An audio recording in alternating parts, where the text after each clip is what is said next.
जीवकाची धम्मदीक्षा. जीवक हा राजगृहातील शालवती नावाच्या वेश्येचा मुलगा होता.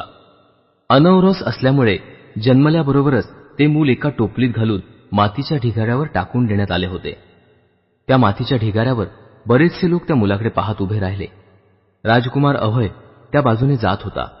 त्याने लोकांना विचारल्यावर त्यांनी सांगितले, ते मूल जिवंत आहे. म्हणून त्या मुलाला जीवक असे नाव मिळाले. अभयाने त्याला दत्तक घेतले आणि त्याचे पालनपोषण केले.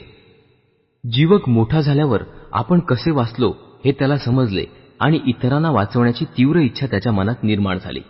म्हणून अभयाला न कळवता आणि त्याची संमती न घेताच तो तक्षशिला विद्यापीठात गेला आणि तिथे 7 वर्ष त्याने वैद्यकीचा अभ्यास केला.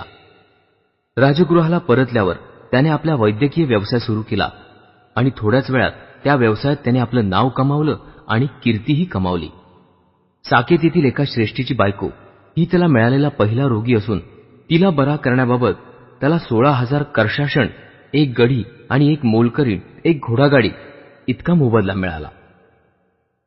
त्याचं लौकिक ओळखून अभयाने त्याला राहण्यासाठी आपल्या राजवाड्यात जागा दिली. राजगृह येथे बिंबिसारला त्रासदायक अशा भगंदर रोगापासून मुक्त केले. त्यासाठी बिंबिसारच्या 500 राण्यांचे सगळे अलंकार त्याला बक्षीस म्हणून मिळाले असं सांगितलं जातं. जीवकाने उल्लेखनीय असे केलेले इतर काही उपचार म्हणजे राजगृहातील एका श्रेष्ठींवर केलेली कवटीची आणि बनारस येथील एका श्रेष्ठीच्या मुलाला झालेल्या आतड्याच्या एका जुनाट रोगावरील शस्त्रक्रिया या होत. राजा आणि राजस्त्रिया यांचा राजवैद्य म्हणून जीवकाची नेमणूक केली होती. पण जीवकाचा भगवान बुद्धांकडे फारच ओढा होता. त्यामुळे तो भगवंतांचा आणि त्यांच्या संघाचा वैद्य म्हणूनही काम करत असे. तो भगवंतांचा शिष्य झाला. आजारी आणि जखमी लोकांना उपचार करण्यास मोकळा राहावा म्हणून भगवंतांनी त्यांना भिक्खूची दीक्षा दिली नाही. बिंबिसारच्या मृत्यूनंतर जीवक त्याचा मुलगा अजातशत्रू याच्या पदरी राहिला आणि अजातशत्रूने पितृवधाचा गुन्हा केल्यानंतर त्याला भगवंताकडे आणण्यास तोच कारणीभूत झाला. रठ्ठपालाचे धर्मांतर. एकदा बऱ्याचशा भिक्खूंसह कुरु देशात भिक्षा मागत फिरत असताना कुरूंची नगरी थुल्लकोठ्ठीत भगवंत राहिले. कुरूंना हे समजल्यावर भगवंतांचा आदर करण्यासाठी ते त्यांच्याकडे गेले. ते बसल्यावर भगवंतांनी धम्मोपदेश केला. भगवंतांचा उपदेश ऐकल्यावर थुल्लकोठडी येथील रहिवाशांच्या ब्राह्मण प्रमुखांनी भगवंतांचे कृतज्ञतापूर्वक आभार मानले आणि वंदन करून ते निघून गेले. त्यांच्यामध्ये तेथील एका प्रमुख घराण्यात जन्माला आलेल्या रट्टपाल नावाचा एक तरुण होता. त्याच्या मनात विचार आला, माझ्या समजुतीप्रमाणे भगवंतांनी दिलेल्या उपदेशानुसार कौटुंबिक जीवन जगणाऱ्या माणसाच्या दृष्टीने संपूर्ण शुद्ध आणि निर्दोष असे उच्च जीवन जगणे ही सोपी गोष्ट नाही. मी केस कापून टाकले आहेत, दाढी काढली, पीतवस्त्र धारण केले, गृहत्याग करून गृहहीन परिव्राजक झालो तर काय हरकत आहे. ब्राह्मण फारसे दूर गेले नव्हते. अशावेळी रठ्ठपाल परत आला आणि भगवंतांना वंदन करून त्याने आपल्या मनातील विचार भगवंतांना सांगितला. प्रवज्जा आणि उपसंपदा देऊन त्यांच्या संघात आपल्याला प्रवेश मिळण्याची त्याने विनंती केली. भगवंतांनी विचारले, असं करायला तुझ्या मातापित्यांची संमती आहे का? नाही भगवन. ज्यांनी ज्यांनी मातापित्यांची संमती मिळवली नाही त्यांना मी प्रवज्जा देत नाही. महाराज, मी संमती मिळवण्याचा प्रयत्न करीन, तो तरुण मनुष्य म्हणाला आणि उठून मोठ्या आदराने भगवंतांचा निरोप घेऊन तो आपल्या आईवडिलांच्याकडे परत गेला. त्याने आपला विचार आईवडिलांना सांगितला आणि भिक्खू होण्यासाठी त्यांची परवानगी मागितली. आईवडिलांनी याप्रमाणे उत्तर दिले, बाळ रट्टपाल, तू आमचा एकुलता एक मुलगा आहेस आणि आमचा तू फार लाडका आहेस. तू सुखाने जगत आहेस आणि सुखातच वाढला आहेस. दुःखाचा तुला मुळीच अनुभव नाही. जा, खा, पी, मजा कर आणि सुखाने सकृत्य करत राहा. आम्ही तुम्हाला संमती देत नाही. तुझ्या मृत्यूने आम्ही अनाथ होऊ आणि आम्हाला हे जीवन सुखाचे वाटणार नाही. आमच्याजवळ असताना तू गृहत्याग करून भिक्खू व्हावेस याला संमती आम्ही का द्यावी? दुसऱ्यांदा आणि पुन्हा तिसऱ्यांदा रठ्ठपालने तीच विनंती केली आणि त्याच्या आईवडिलांनी ती पुन्हा नाकारली. आईवडिलांची संमती न मिळाल्यामुळे त्या तरुणाने उघड्या जमिनीवर लोळण घेतली आणि एकतर मी इथेच प्राण देईन नाहीतर भिक्खू होईन असं त्यांना स्पष्टपणे सांगितलं. त्याला भिक्खू होण्यास विरोध दर्शवित त्याचे आईवडील उठून विनवणी करू लागले. पण तो तरुण मनुष्य एकही शब्द बोलला नाही. त्याला पुन्हा 2-3दा विनवणी केली, पण तरीही एकही शब्द बोलला नाही.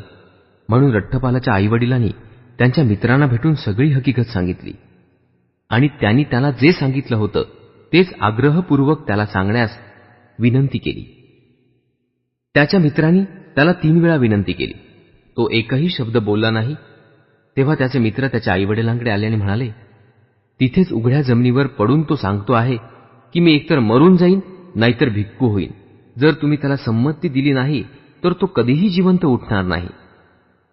पण तुम्ही जर त्याला संमती दिलीत तर भिक्खू झाल्यावर तुमच्या तो दृष्टीला पडेल.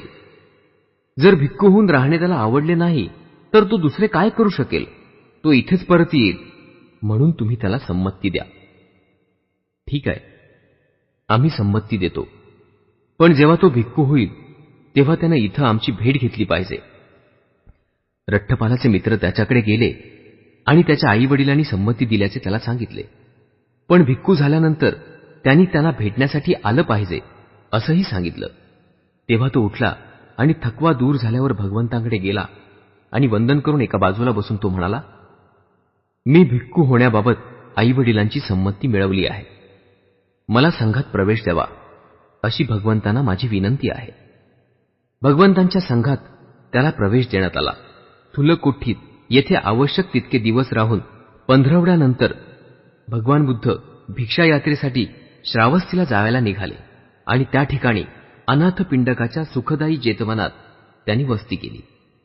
ज्या आदर्शांच्या शोधासाठी तरुण लोक गृहत्याग करून गृहहीन भिक्खू होतात, तो उपरतींच्या जीवनाचा सर्वश्रेष्ठ आदर्श भिक्खू रठ्ठपालाला एकांतवास, कष्ट, दृढता आणि निस्वार्थ यांनी परिपूर्ण असे जीवन जगल्यावर लवकरच मिळाला. नंतर तो भगवंतांकडे गेला आणि वंदन केल्यावर एका बाजूला बसून म्हणाला, भगवंतांच्या आज्ञेने आईवडिलांना भेटायला जाण्याची माझी इच्छा आहे. रठ्ठपालाच्या मनातील विचारांची आपल्या मनात बारकाईने तपासणी करून आणि आपल्याला मिळालेल्या शिक्षणाचा त्याग करून सामान्य माणसाचे खालच्या पातळीवरील जीवन जगण्याची इच्छा त्याला होणार नाही हे ओळखून भगवंतांनी त्याला केव्हाही जाण्याची अनुज्ञा दिली. तेव्हा उठून अत्यंत आदराने भगवंतांचा त्याने निरोप घेतला. आपला बिछाना बाजूला ठेवून आपले चिवर, भिक्षापात्र घेतले आणि भिक्षा यात्रेसाठी तो थुल्लकुठीत येथे गेला. त्या ठिकाणी त्याने कुरू राजाच्या मृगवनात वस्ती केली. दुसऱ्या दिवशी सकाळी लवकरच चिवर वस्त्र परिधान केले आणि भिक्षापात्र घेऊन तो भिक्षेसाठी नगरीत गेला आणि तिथे भेदभाव न करता घरोघर फिरत असताना तो आपल्याच वडिलांच्या घरी आला. त्याचे वडील घरातील दिवाणखान्यात आपले केस विंचरत होते. त्यांनी रठ्ठपालाला दुरून येतानाच पाहिले आणि म्हणाले, या वैराग्याच्या कारट्यानेच माझ्या एकुलत्या एक लाडक्या मुलाला भिक्खू करून टाकले आहे. याप्रमाणे स्वतःच्या वडिलांच्या घरी रठ्ठपालाला काहीही मिळाले नाही. नुसता नकार तर नाहीच, पण शिव्या मात्र मिळाल्या. त्याचवेळी घरातील एक दासी आदल्या दिवशीचा शिळा भात फेकून देण्याच्या बेतात होती. तेव्हा रठ्ठपाल तिला म्हणाला, ताई, ते जर टाकून देणार असशील तर माझ्या पात्रात घाल. त्याच्या भिक्षापात्रात भात घालत असताना त्याचा आवाज, हात आणि पाय ओळखले आणि ती सरळ मालकिणीकडे जाऊन मोठ्याने म्हणाली, मालकीणबाई, धाकटे धणी परत आले आहेत. तू म्हणतेस ते खरं असेल तर यापुढे तू दासी राहणार नाहीस, असं आई म्हणाली आणि आपल्या मुलाच्या आगमनाची वार्ता ऐकल्याचे आपल्या पतीला सांगण्यासाठी ती घाईघाईने निघून गेली. कुंपणाजवळ बसून रठ्ठपाल तो शिळा भात खात असतानाच त्याचा पिता तेथे जाऊन उद्गारला, बाळ, तू शिळा भात खात आहेस हे खरे आहे का? तू आपल्या घरी का येत नाहीस? रठ्ठपाल म्हणाला, गृहस्था, गृहत्याग करून गृहहीन बनलेल्या आम्हाला घर कसले? मी तुमच्या घरी आलो होतो, पण मला तिथं काहीच मिळालं नाही. नुसता नकारही मिळाला नाही, शिव्या मात्र मिळाल्या. ये बाळ, आपण घरात जाऊ. रठ्ठपाल म्हणाला, नको गृहस्था, माझे आजचे जेवण झाले आहे. ठीक आहे, पण बाळ, उद्या तुझे भोजन इथं करशील असं वचन दे. भिक्खू रठ्ठपालाने मौन धारण करून आपली संमती दाखवली. नंतर त्याचे वडील घरात गेले. तिथे त्यांनी सोन्या रुपयाच्या लगडी रचून त्यावर गालीचे अंथरण्याची आज्ञा दिली. पूर्वाश्रमीच्या रठ्ठपालाच्या स्त्रिया असलेल्या आपल्या सुनांना आपल्या पतीला आवडत असलेल्या सर्व प्रकारचा साजशृंगार करायला सांगितले. रात्र संपल्यानंतर घरात भोजनासाठी उत्तम पदार्थ तयार करून ठेवण्याची आज्ञा त्याच्या पित्याने दिली आणि तयारी झाल्यावर मुलाला कळवले. दुपार झाल्याबरोबर चिवर परिधान करून आणि भिक्षापात्र हातात घेऊन भिक्खू रठ्ठपाल स्वतःसाठी ठेवलेल्या आसनावर जाऊन बसला. नंतर त्या सोन्या रुपयाच्या राशीवरून गालिचे काढण्याची आज्ञा देऊन पिता म्हणाला, तुझे हे मातृधन आहे. ती तुझ्या पित्याची आणि ती तुझ्या पितामहाची संपत्ती आहे. आनंदाचा उपभोग आणि सत्कृत्ये या दोन्हींसाठी तुला भरपूर संपत्ती आहे. ये बाळ, तुझी श्रमणचर्या सोडून दे. सामान्य माणसाच्या जीवनाचा पुन्हा अवलंब कर. भोग, उपभोग आणि सत्कृत्य कर. रठ्ठपाल म्हणाला, गृहस्था, तुम्ही माझा सल्ला ऐका आणि या सगळ्याच संपत्तीच्या राशी तुम्ही घेऊन परत जा आणि गंगेत बुडवून टाका. का? कारण तिच्यामुळे तुम्हाला फक्त दुःख, शोक, संकटे, मानसिक आणि शारीरिक यातना आणि क्लेशच भोगावे लागतील. भिक्खू रठ्ठपालाच्या पायांना मिठी मारून त्याच्या पूर्वाश्रमीच्या स्त्रिया त्याला विचारू लागल्या, ज्याच्यासाठी आपण हे उच्च जीवन जगत आहात त्या अप्सरा तरी कशा आहेत? तो म्हणाला, भगिनीनो, कोणत्याही अप्सरांसाठी मी त्या जीवनाचा त्याग केलेला नाही. आपल्याला त्याने भगिनी म्हटल्याचे ऐकल्याबरोबर त्या स्त्रिया मूर्छित होऊन जमिनीवर पडल्या.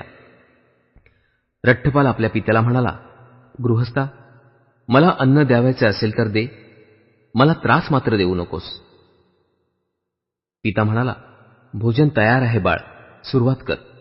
आणि मुलगा पोटभर जेवेपर्यंत त्यांनी त्याला उत्तमोत्तर पदार्थांचे भोजन दिले. भोजन झाल्यावर कुरु राज्याच्या मृगवनात तो परतला आणि दुपारच्या भर उन्हात एका झाडाखाली बसला. आपण पाहायला येण्यापूर्वी ते वन स्वच्छ करून ठेवावे अशी राजाने त्याच्या पारध्याला आज्ञा दिली होती आणि तो आज्ञाधारक शिकारी आपले काम करीत असतानाच तेथे एका झाडाखाली दुपारच्या भर उन्हात रठ्ठपाल बसला असल्याचे त्याने पाहिले आणि राजाला जाऊन बातमी सांगितली की वन व्यवस्थित आहे, पण ज्यांच्याविषयी महाराजांनी अनेक वेळा ऐकले आहे तो रठ्ठपाल तिथंच झाडाखाली बसला आहे. आज वनाची काळजी करण्याचे कारण नाही. राजा म्हणाला, मी आज जाऊन त्या वंदनीय पुरुषाला भेटतो. म्हणून प्रवासासाठी भोजनाची तयारी करण्याची आज्ञा देऊन तो रथात बसला आणि नगरातून राजेशाही मिरवणुकीने रठ्ठपालाच्या भेटीसाठी निघाला. रथातून जिथपर्यंत जाता येईल तिथपर्यंत राजा गेल्यावर आपल्या परिवारासह पायी चालू लागला आणि रठ्ठपालांकडे आला. अभिवादन केल्यानंतर राजाने उभे राहूनच रठ्ठपालास एका पुष्पराशीवर बसण्याची विनंती केली. रठ्ठपाल म्हणाला, नाही महाराज, आपण तिथे बसा. माझे हे आसन आहेच. आसनस्थ झाल्यावर राजा म्हणाला, रठ्ठपाल, माणसाला 4 हानी भोगाव्या लागतात की ज्याच्यामुळे तो आपल्या डोक्याचे आणि दाढी-मिशांचे केस काढून टाकतो, पीतवस्त्र धारण करतो आणि गृहत्याग करून गृहहीन होतो. त्या 4 हानी म्हणजे म्हातारपण, 2 अनारोग्य, 3 दारिद्र्य आणि 4 नातलगांचा मृत्यू. समजा एका बऱ्याच वयाचा म्हातारा मनुष्य आहे, वृद्धत्वामुळे थकलेला आणि मरणाच्या पंथास लागलेला आहे. आपली स्थिती तो ओळखतो आणि अधिक संपत्ती मिळवण्यास किंवा मिळवलेल्या संपत्तीचा सदुपयोग करण्यातील अडचणींची त्याला जाणीव आहे, म्हणून तो परिव्रजक बनण्याचे ठरवतो. यालाच म्हातारपणाची हानी म्हणतात. पण तू तर भर जवानीत आहेस. तुझे केस काळेभोर असून वृद्धत्वाचा त्यांना स्पर्शही झालेला नाही. तू रूपयौवन संपन्न आहेस. तुला वृद्धत्वामुळे कोणताही तोटा झालेला नाही. मग तुला असं काय समजलं आहे किंवा तू असं काय पाहिलं आहेस किंवा काय ऐकलं आहेस ज्याच्यामुळे तू गृहत्यागाचा मार्ग पत्करलास? किंवा समजा रोगी, यातना भोगणारा किंवा अतिशय आजारी असा मनुष्य आहे. तो आपली स्थिती ओळखतो आणि अधिक संपत्ती मिळवण्याकरता किंवा मिळवलेल्या संपत्तीचा सदुपयोग करण्यातील अडचणी याची त्याला जाणीव आहे, म्हणून तो परिव्रजक बनण्याचे ठरवतो. यालाच अनारोग्याची हानी म्हणतात. पण तू आजारी नाहीस की यातनाही भोगत नाहीस. तुझ्या नेमस्त प्रकृतीमुळे तुझी पचनशक्ती चांगली राहिली आहे, म्हणून अनारोग्यामुळे जो तोटा होतो तसा तुझा झालेला नाहीये. मग तुला असं काय समजलं किंवा तू असं काय पाहिलं आहेस किंवा तू असं काय ऐकलं आहेस की ज्याच्यामुळे तू गृहत्यागाचा मार्ग पत्करलास? किंवा तिसऱ्या एका माणसाचं उदाहरण घेऊ. श्रीमंत आणि वैभवशाली झाल्यानंतर आणि क्रमाक्रमाने ते वैभव गमावल्यानंतर तो आपली स्थिती ओळखतो आणि संपत्ती मिळवण्यातील किंवा मिळवलेल्या संपत्तीचा सदुपयोग करण्यातील अडचणींची त्याला जाणीव होते, म्हणून तो परिव्राजक होण्याचे ठरवतो. याला नातलगांच्या मृत्यूमुळे झालेला तोटा म्हणतात. पण तुला तर मित्र आणि नातलग खूप आहेत. नातलगांच्या मृत्यूमुळे तो तोटा होतो असा तुझा तोटा झालेला नाही. मग तुला असं काय समजलं आहे किंवा तू असं काय पाहिलं आहेस की ज्याच्यामुळे गृहत्याग करण्याचा तू मार्ग पत्करलास? रठ्ठपाल उत्तरला, महाराज, मी गृहत्याग करून गृहहीन झालो याचे कारण असे आहे की ज्ञानी आणि दर्शनिक सम्यक संबुद्धांनी सांगितलेली 4 तत्व मी समजून घेतली, पाहिली आणि ऐकली आहेत. ती 4 तत्व अशी: 1. जग अनित्य असून सतत बदलत आहे. 2. जगाला रक्षणकर्ता किंवा पालनकर्ता असा कुणीही नाही.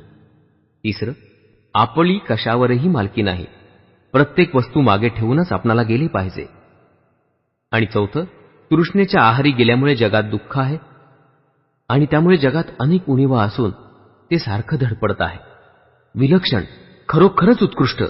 राजा उद्गारला, भगवंतांनी सांगितले ते किती बरोबर आहे. शुद्धोधनाची शेवटची भेट. सारीपुत्त आणि मोग्गलान यांच्या दीक्षेनंतर भगवान बुद्ध 2 महिने राजगृहात राहिले. भगवंत राजगृहात राहत असल्याचे ऐकल्यावर शुद्धोधनाने निरोप पाठवला की मरणापूर्वी माझ्या मुलाला पाहण्याची माझी इच्छा आहे. त्याच्या उपदेशाचा फायदा इतरांना मिळाला, पण त्याच्या पित्याला किंवा त्याच्या नातलगांना तो मिळाला नाही. निरोप देणाऱ्या दूताचे नाव कालुदाईन असे असून तो शुद्धोधनाच्या दरबारातील एक मनुष्याचा मुलगा होता.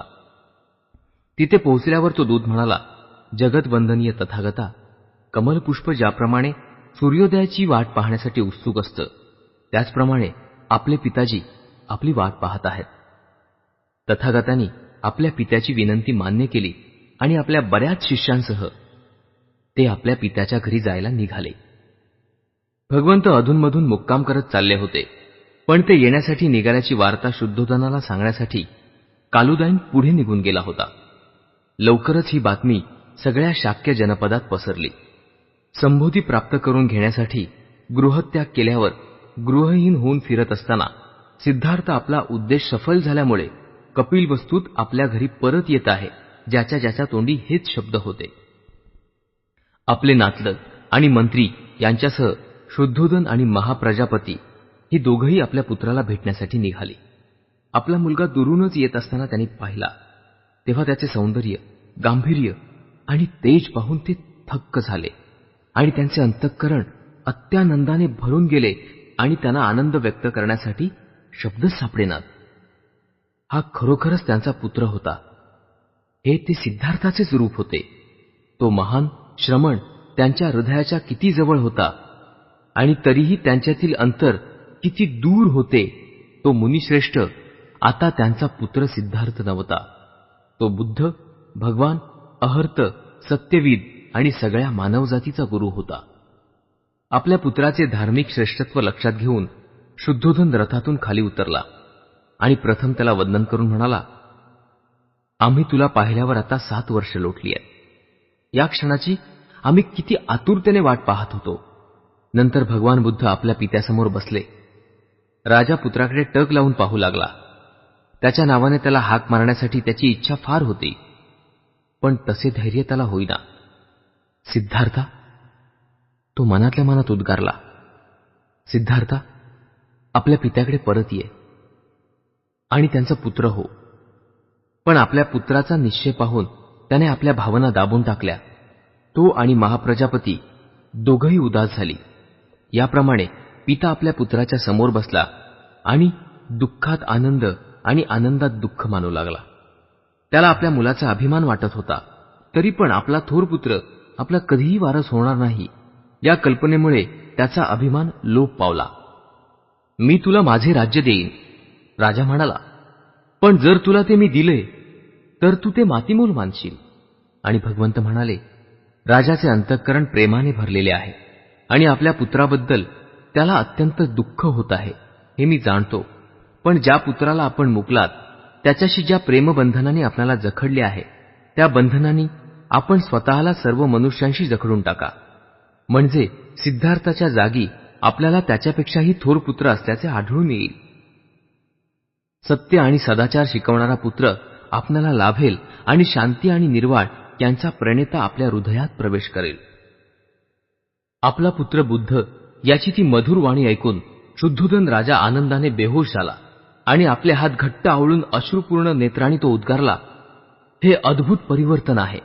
दुःखातिरेक आता नष्ट झाला आहे. प्रारंभी माझे हृदय दुःखाने जड झाले होते, पण आता तुझ्या महान त्यागाचे फळ मला चाखावायला मिळत आहे.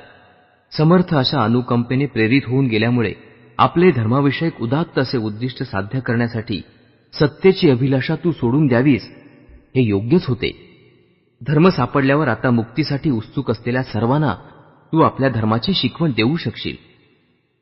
शुद्धोधन स्वगृही परतला आणि भगवान बुद्ध आपल्या शिष्यांसह वनात राहिले. दुसऱ्या दिवशी सकाळी भगवंत आपले भिक्षापात्र घेऊन कपिलवस्तूमध्ये भिक्षेसाठी निघाले.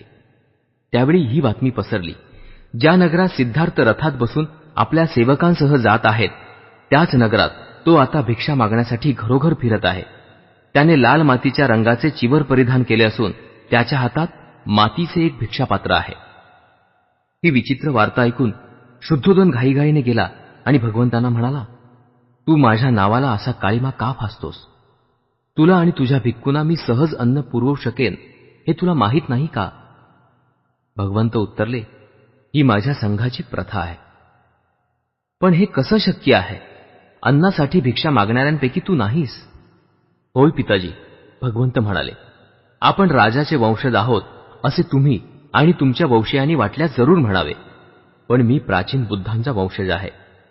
ते नेहमी आपले अन्न भिक्षा मागूनच मिळवत असत आणि भिक्षेवरच ते नेहमी आपला निर्वाह करत असत. शुद्धोधन निरुत्तर झाला. तेव्हा तथागत म्हणाले, जेव्हा एखाद्याला गुप्तधन मिळते तेव्हा त्यातील मौल्यवान रत्नाची भेट त्याने आपल्या पित्याला द्यावी अशी रीत आहे. म्हणून माझ्या या धम्मरूपी धनाची भेट मला आपणाला देऊ द्या. भगवंत पित्याला म्हणाले, जर आपण सुखस्वप्नातून मुक्त व्हाल, आपले अंतःकरण सत्यासाठी उघड कराल, आपण सदाचाराचा उत्साह बाळगाल आणि सद्धम्माचा मार्ग स्वीकाराल, तर आपल्याला शाश्वत असा आनंद लाभेल.